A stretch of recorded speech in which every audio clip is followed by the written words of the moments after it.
The stars were quiet. For the people who watched them, this was the most terrifying fact of all. The great eye of the telescope at the Korean Astronomy and Space Science Institute, nestled in the dark mountains, drank in the silence of deep space.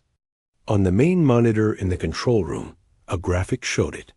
A cold blue sphere, representing the Korvax Armada, was a third of the way across a map of the local galactic arm.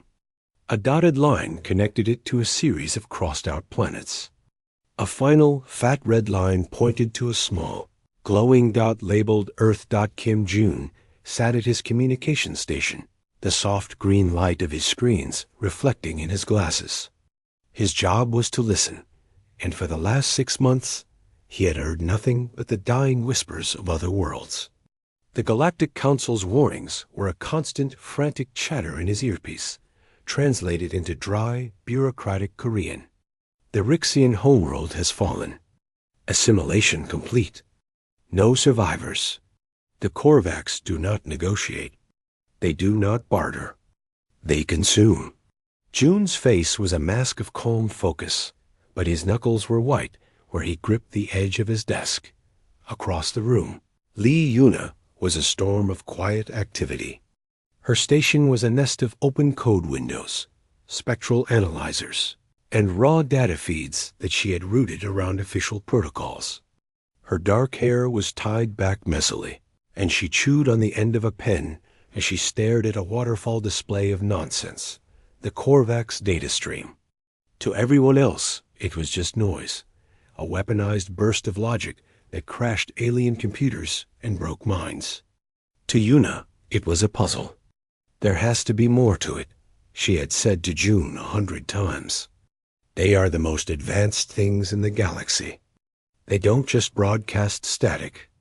Even a gun has a maker's mark. Director Park Dae-hyun entered the room, and the temperature seemed to drop. He was a man built from straight lines and severe haircuts. He stopped behind June, looking at the ominous graphic. Another update from the Council, Park stated, his voice clipped. The Armada has not deviated. Its speed is constant. Projected arrival in Earth's solar system, 172 days standard. The government is preparing the final archival protocols. His words hung in the air. Final archival protocols meant downloading every piece of human culture, every book, every song, every memory into hardened servers and shooting them into deep space in armored capsules. A message in a bottle, thrown into the ocean after the ship had already sunk. June gave a tight nod. Understood, Director. Yuna did not look up from her screen. Director, I've been analyzing the pre-assimilation signals from the Yellinor system. There's a repeating anomaly, a microburst, just before the main signal overwhelms them. It's not Korvax. It's something else. Park's sigh was heavy with exhaustion and impatience. Lee Yuna, the finest minds of a dozen species, have studied the Korvax for centuries.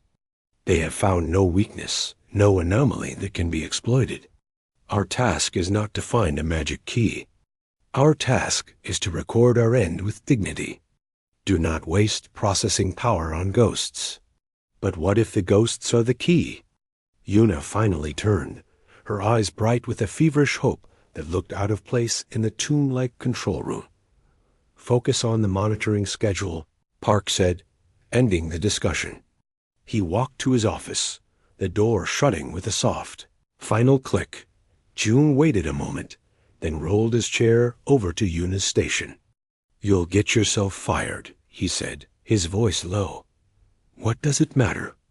In 172 days, fired will mean something very different. She zoomed in on a section of her display. Look here, June, right there. The main Korvax carrier signal is this clean, horrible river of data. But for 0.001 seconds, it splinters. It's like a perfectly smooth sheet of ice that suddenly has a crack. And inside the crack, it's messy. It's chaotic. June leaned in, studying the jagged spike in the otherwise smooth line. Interference from the planet's defenses? No, The Ulinar defenses failed days before. This is something the planet itself is doing, or something the Korvax are doing to the planet. She pulled up another file. I've isolated it. It's not a language. It's sense memory, compressed beyond belief, but it's there.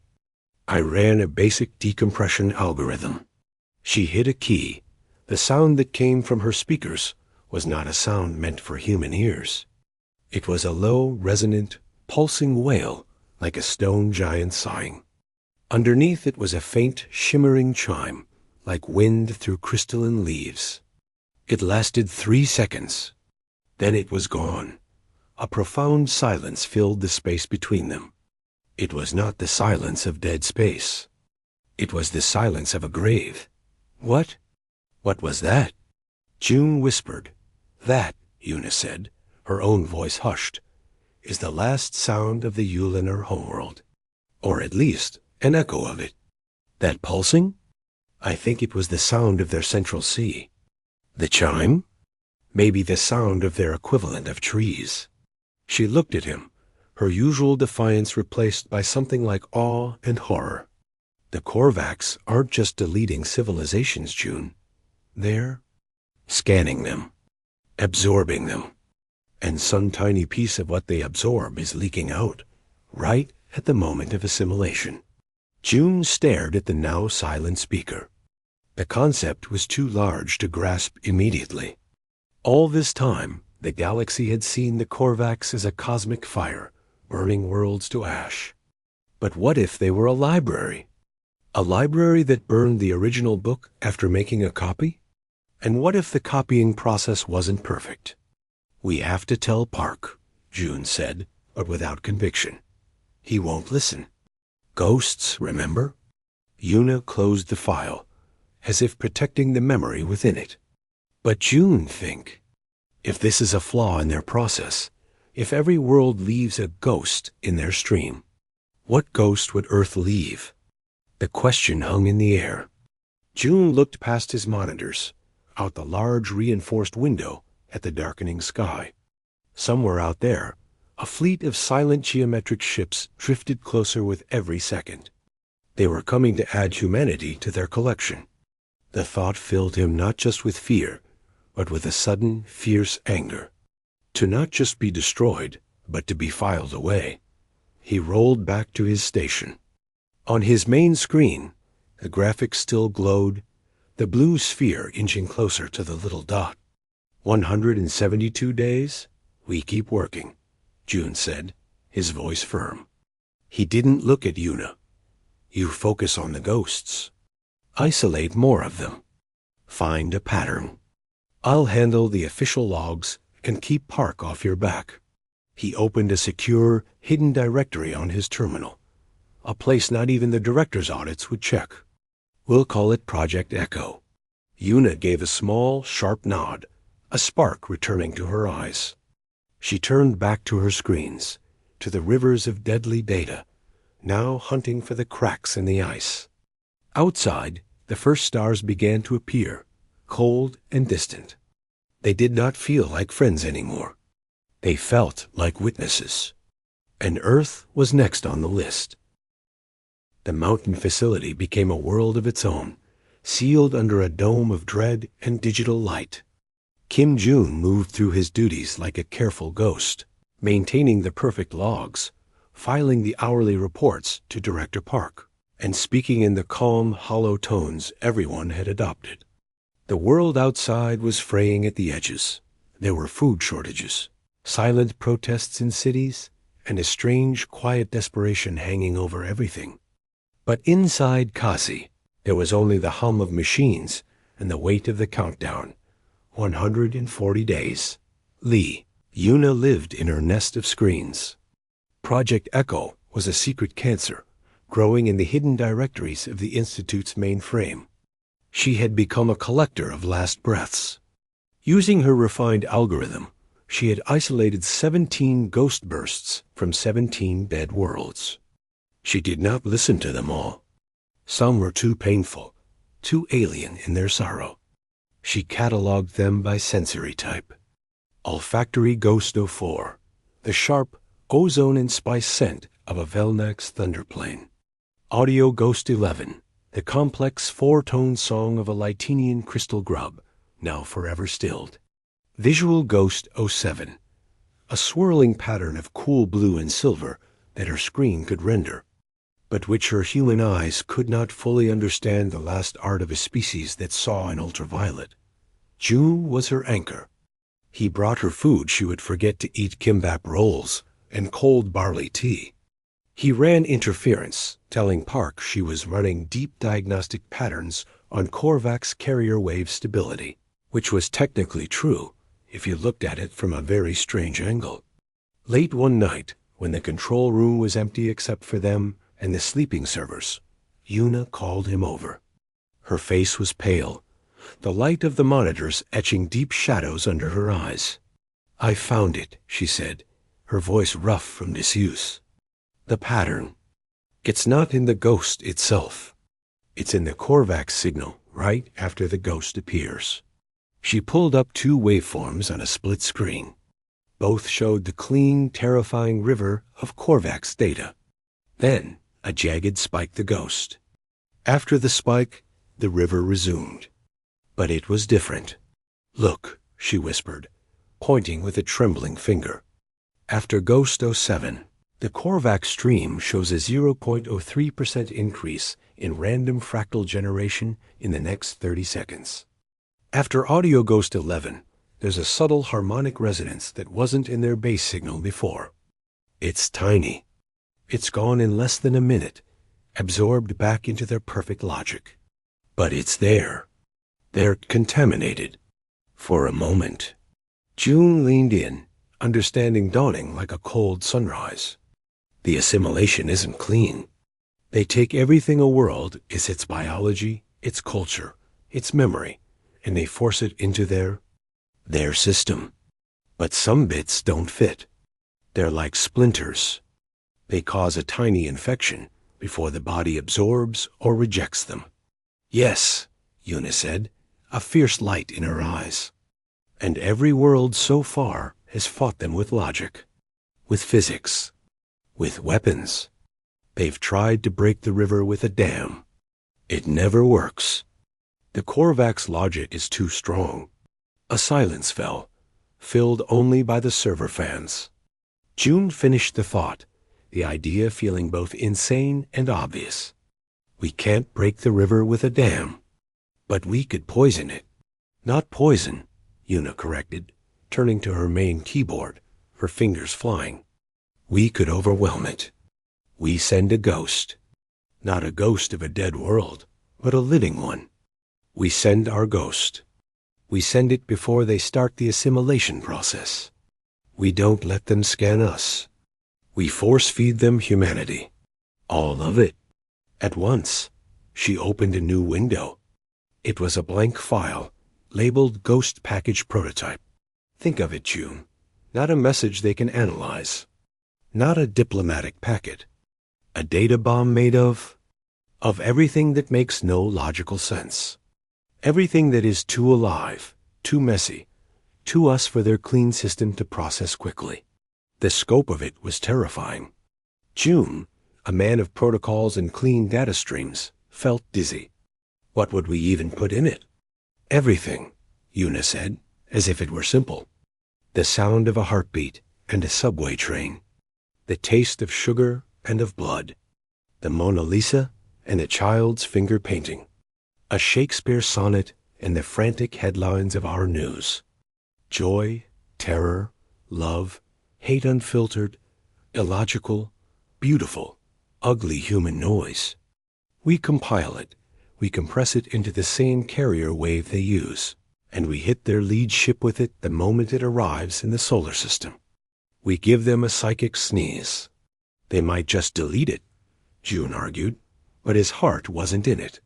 He was already thinking of transmission strengths, of targeting algorithms, of how to hijack the main deep space array without Park knowing. And they might not, Una pressed. Their whole process is based on absorbing a world's essence. If we hand it to them, violently and all at once, in a format that mimics their own absorption ghosts. It could cause a feedback loop. It could make them stall. June looked at the countdown on the wall. 140 days. He thought of the silence of the stars and of the desperate, singing ghost of the Ulaner Sea. He thought of his parents in Bizan, of the crowded, noisy, smelly, wonderful streets of Seoul that would be turned into a silent, archived memory. "Okay," he said, the word feeling monumental. "We build the ghost." The next weeks were a double life. By day, they were model officers of a dying world. By night, they were curators of the human soul. Yuna built the architecture of the package, a compression format of monstrous complexity designed to mimic the Korvax's own ghost burst signature. June began secretly writing a targeting program, a wolf hiding in the sheep's code of the array maintenance routines. They collected data. Yuna recorded the wind in the pines outside the facility. June went home for a weekend and came back with a hard drive full of sounds. His mother's voice, the sizzle of food in a street market, a chaotic symphony of traffic. They pulled from global archives. The opening chord of a Beatles song, the roar of a SpaceX rocket, the solemn silence of the Arctic tundra, the deafening noise of a soccer stadium. They argued over content.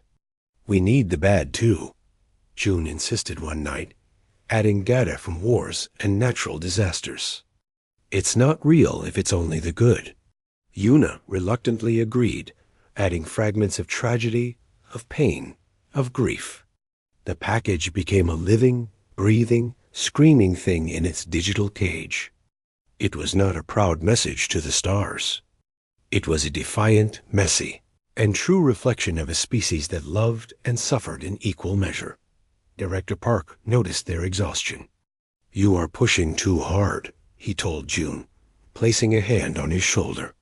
"It was meant to be kind. The work will be here tomorrow. You must accept that some paths lead only to one end.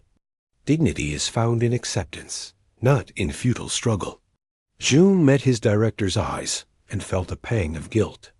Park was a good man, preparing his people for the end as best he knew how. He was building a coffin.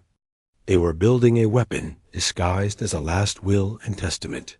"We just want to ensure the archive is complete." "Director," June said, the lie tasting like ash. Park nodded, believing the dedication he saw was for his project. "Good, that is good." The day came when the ghost package was complete. It sat in its hidden directory, a monstrous file, a tangled ball of everything. The targeting program was ready, slave to the early warning sensors. The moment the Korvax Vanguard was detected crossing the heliopause, it would fire. Bypassing all safety protocols, Yuna and June stood before the main observation window, looking at the stars where the enemy would appear. 63 days remained. "It's too simple," June said quietly. "It can't possibly work." Yuna crossed her arms, hugging herself against the chill of the room and the universe. For billions of years, life on Earth evolved by throwing messy, random, chaotic changes at a system. Most failed. Some worked. This is just evolution on a galactic scale. She looked at him. "We're not sending a message. We're throwing a rock. And for the first time, we're aiming." The waiting was a kind of torture. The final months bled away, each day slower and heavier than the last. The global panic had settled into a grim global silence. People went to work, cared for their families, and watched the sky. The countdown was no longer a secret. It was a fact of life, like the weather. At Kazi, the mood was that of a hospital waiting room. The final archival capsule's titanium spheres, containing the compressed essence of human history, were being prepared for launch. A funeral with no one left to attend. Kim June and Lee Yuna moved through this eerie calm like sleepwalkers. Their secret was a live wire in their chests, buzzing with terrible energy. The ghost package was complete, a chaotic, Screaming digital entity hidden in the heart of the Institute's most secure server, disguised as a corrupted backup file. June's targeting program was a ghost in the machine, tied to the early warning sensor array.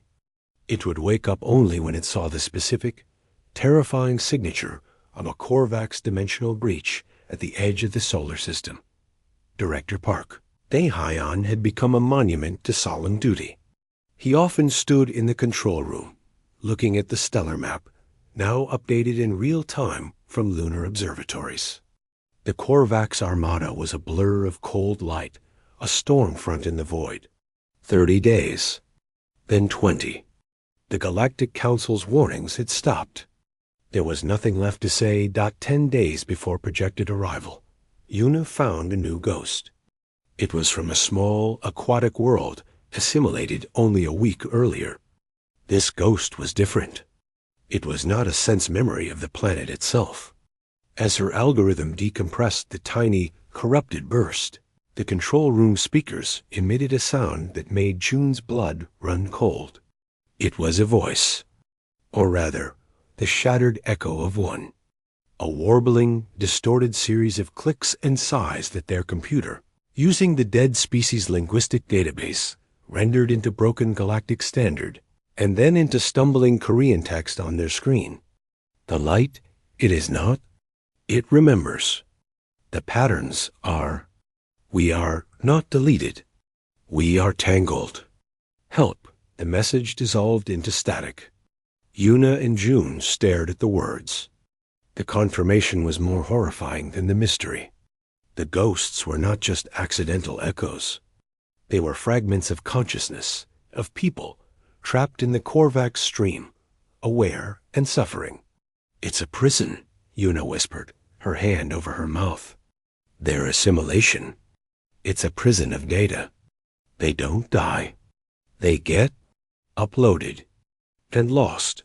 June felt a nausea that had nothing to do with fear. It was moral revulsion.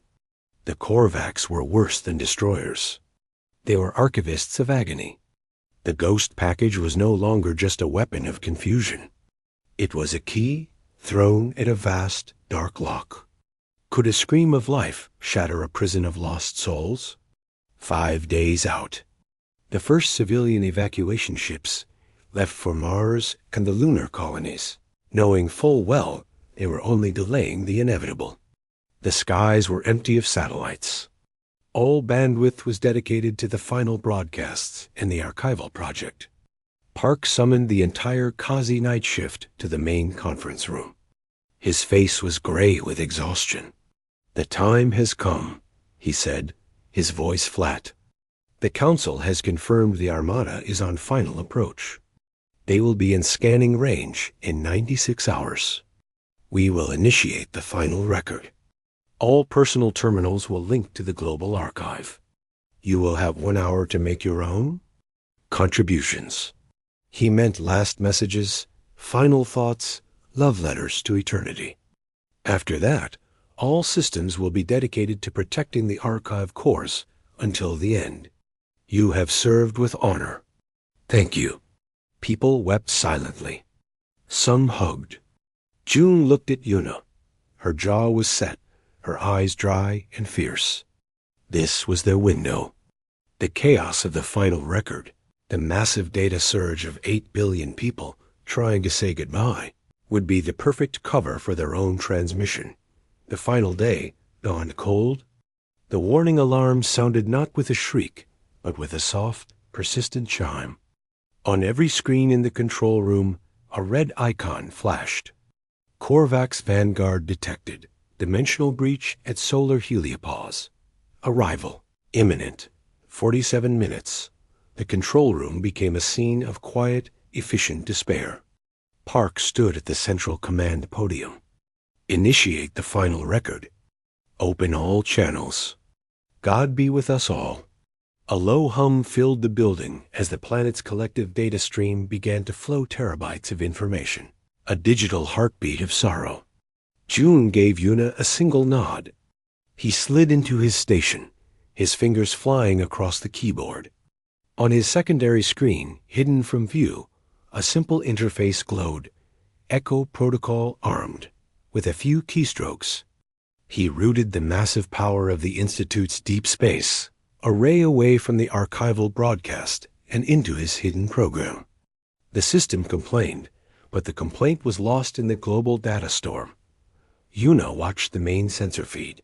The lead Korvax ship was a schematic on the screen, a jagged, non-organic shape that hurt the eyes to look at. It was beginning its standard pre-assimilation scan, a thin, invisible beam of logical probe energy. The first step in the process that would unravel a world. Reached out toward Earth. "Now, June," Yuna said, her voice calm and clear. June pressed the final key dot in a bunker deep under the mountain. Capacitors designed for peaceful astronomy screamed as they discharged. The main array, a forest of white dishes on the plateau outside, swiveled with a grinding shriek not in its maintenance schedule. It aimed not at the archival broadcast point, but directly at the approaching nightmare dot it fired. There was no laser beam, no visible blast. It was a focused pulse of raw, modulated information. It traveled at the speed of light, a bullet made of everything human. It contained the first cry of a baby and the last sigh of an old man. It contained the smell of rain on concrete and the taste of salt from the sea. It contained the logic-defying beauty of a symphony and the raw terror of a battlefield. It was not an organized file. It was a psychic avalanche dot. It reached the Korvax-led ship just as its analytical probe touched the outer edges of Earth's atmosphere. For a long moment, nothing happened. On the screens, the Korvax ship continued its approach. Park closed his eyes, waiting for the end. June's heart hammered against his ribs. Had they just wasted their last act on a pointless gesture? Then, the main sensor display erupted in chaos. The clean, terrible signal of the Korvax, the river of logic, shattered. It was replaced by a storm of nonsense. The data stream, visible as a waveform, became a wild, spiking jungle of noise. Alien symbols flashed across the screen, but they were jumbled, bleeding into each other. For a fraction of a second, a perfect geometric shape representing the ship twisted and reformed into something that looked like a child's messy sketch of a flower. Then a distorted human face. Then a string of musical notation. A sound came through the speakers, not the ghost of a dead world, but the live, confused scream of the Korvax collective itself. It was a digital stutter, a cascade of failing logic. Underneath it, like a virus spreading, they could hear echoes of their own package, a distorted fragment of a Korean folk song, a bleat of static that sounded like a crying baby, a rapid-fire series of images from their visual files that flickered and died. The lead ship stopped. It did not slow. It simply ceased moving forward, hanging in space like a bug in amber dot in the control room. The silence was absolute. Every eye was fixed on the monitors. The Korvax signal was not attacking. It was having a seizure. Director Park's eyes were wide open now, filled with utter incomprehension. He looked from the screen to his staff, to June and Yuna. What is happening? What did we do? Yuna slowly stood up from her station, her eyes locked on the beautiful, terrifying chaos she had helped create. She did not look at Park. She watched the galaxy's most perfect machine try to process a poem.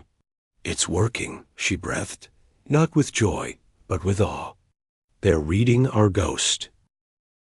The Korvax armada hung at the edge of Earth's solar system, a frozen constellation of silent, angular ships. The lead vessel, the one that had received the full force of the ghost package, was the epicenter of the storm. Its external lights, which normally pulsed with a cold, rhythmic logic, now flickered erratically, sometimes dark, sometimes bursting into frantic rainbows of color for no reason. From its core, the Korvax data stream, once the most feared signal in the galaxy, continued to broadcast chaos. At Kazi, the monitors told a story no one could believe. The stream was a cacophony. One moment it would emit a string of perfect mathematical constants. The next, it would dissolve into the wailing melody of a human saxophone solo, or repeat the same 3 words from a 20th century commercial in a looping, broken whisper. It was as if the collective mind of the Korvax had a high fever and was dreaming in human fragments. Park Dae-Hyan had aged a decade in a week. He paced the control room, a man whose entire understanding of the universe had been ripped out from under him. He had ordered every scan, every analysis. The results were always the same. The Armada was inactive. No weapons charged. No scans probed Earth. No movements at all. It was a stalemate painted across the stars, and he did not know why he finally cornered Kim Jun and Lee Yuna in a small analysis room. His usual sternness was gone, replaced by a raw, confused urgency. The Council is demanding answers. I am demanding answers. This disruption in their signal coincided precisely with an unauthorized power surge from our main array. An array you are responsible for calibrating, June. Tell me what you did. Tell me right now. June looked at Yuna. The secret was too big now, and the world was hanging in the balance. She gave a small, tired nod. We sent them a message, Director, June said, his voice quiet but steady. But not the kind they were expecting. Yuna took over, her words spilling out in a rush. She told him about the ghosts, the echoes of dead worlds in the Korvax stream. She explained her theory of the flawed assimilation, the splinters of consciousness. She showed him, on a secured tablet, the compiled ghost package, the screening, beautiful, messy essence of humanity they had fired like a bullet into the heart of a machine. Park listened in silence, his face unreadable. When she finished, he stared at the tablet as if it were a live bomb. You weaponized our culture, our emotions. We gave them a mirror, Yuna corrected softly. A mirror made of everything they had lost. Everything they were designed to absorb, but could no longer understand. We didn't attack their ships. We attacked their database, with too much contradictory, illogical, alive data. The director sat down heavily. He looked from the young woman, her eyes burning with conviction, to the steady communications officer who had broken every rule. They hadn't acted out of malice or pride. They had acted out of a desperate, wild hope he had considered childish. And it had worked. Or, at least, it had caused something unprecedented. The entire galaxy is watching, Park said finally, his voice hollow. The Council feeds are lighting up. They see the Korvax signal malfunctioning. They are calling it the Great Stutter. They are asking if Earth has a weapon. What do I tell them? Before anyone could answer, a new alert chimed, not from the Korvax, but from the long-range diplomatic receivers. The Galactic Council was initiating a direct, priority broadcast. Park hurried back to the main control room, June and Yuna at his heels. On the large central screen, the face of a Rixian ambassador appeared. The Rixian's large, liquid eyes were wide with something humans had never seen in their species before, a fragile, trembling hope. The translation software worked smoothly. People of Earth, this is the Unified Galactic Council. We are monitoring the Korvax anomaly. We have analyzed the contaminated data stream. We have detected within it coherent fragments of your planet's biological, cultural, and sensory signatures. The ambassador paused, its slender fingers twitching. The Korvax collective is experiencing a systemic cascade failure of its assimilation protocols. It is trying to process your message. It cannot. You have not fought them. You have confused them, utterly. We request any and all data on the nature of your transmission. The strategy of overwhelming logical purity with a logical soul. It has never been attempted. Park looked back at Yuna and June. He straightened his jacket, a lifetime of protocol reasserting itself. He opened the channel. "This is Director Park Dae-hyan of the Korean Astronomy and Space Science Institute. For Earth, we acknowledge your request." He took a deep breath. The transmission was a preemptive cultural and biological data dump. A full-spectrum archive of the human condition, sent in a compressed burst. Our theory was that the Korvax process is vulnerable to unprocessed, chaotic identity. A different voice, gruff and digital, came from a Solarian scientist. "Your theory was correct. Their systems are rejecting the data and reintegrating it in an endless loop. It is causing a form of indecision. They are stuck. But for how long?" No one had an answer. Over the next days, a strange new reality set in. Earth was not saved. It was paused. The Armada was a statue, but it was still there. The world remained braced for an impact that never came. In the void, the corrupted Korvax signal began to change again. The human fragments were not fading. They were replicating, mutating. The distorted folk song began to harmonize with the Velnax rainfall pattern. The image of a Van Gogh painting swirled into the geometric light pattern of a lost Lytenian city. Yuna watched this, her mind racing.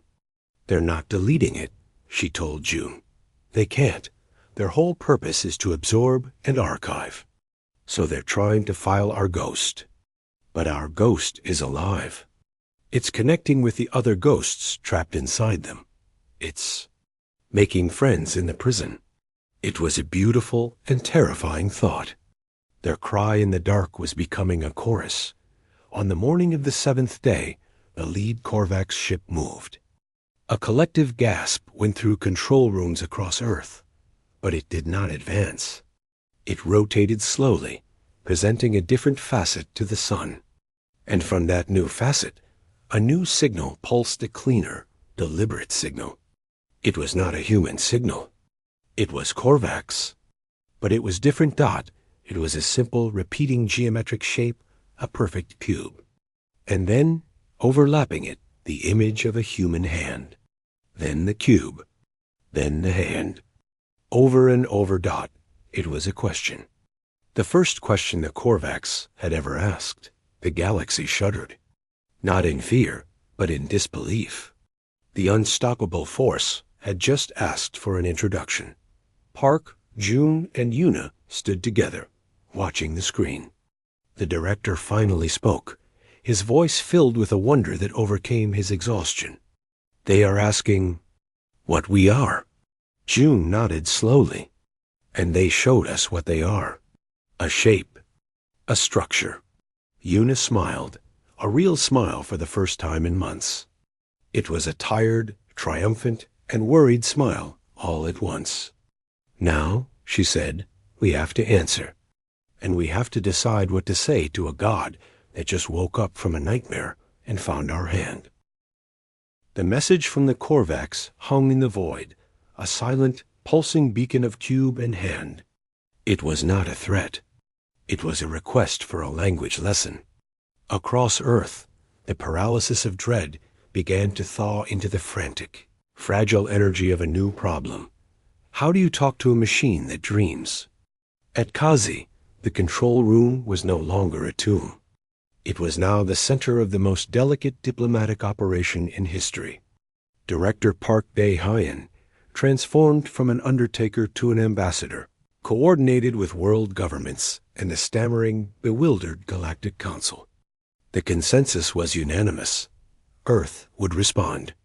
Kim June and Lee Yuna were placed at the heart of the team, the architects of the first contact.